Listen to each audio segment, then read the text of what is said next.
Un rosario contro la pandemia. La preghiera guidata da Papa Francesco sarà trasmessa oggi pomeriggio su questa rete in diretta dalla grotta di Lourdes nei giardini del Vaticano, con collegamenti da tutto il mondo. Marco Clementi.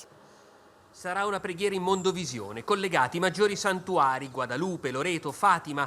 In fondo si è sempre andati nei santuari per invocare la guarigione dalle malattie, spiega Monsignor Fisichella, che è nato a Codogno. Trovare finalmente un vaccino, si può pregare per una cosa così? Si può, si deve anche pregare perché gli uomini di scienza siano sollecitati, aiutati nella loro ricerca e soprattutto avendo davanti l'interesse e il bene di tutti e non soltanto interessi di pochi.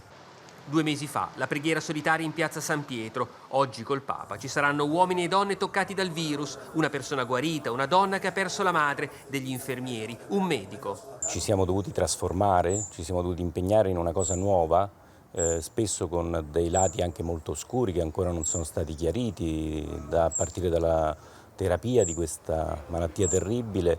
E poi ci saranno i genitori di Jacopo, nato 3 settimane fa in pieno lockdown. È la vita che va avanti, più forte del dolore, della paura, della malattia.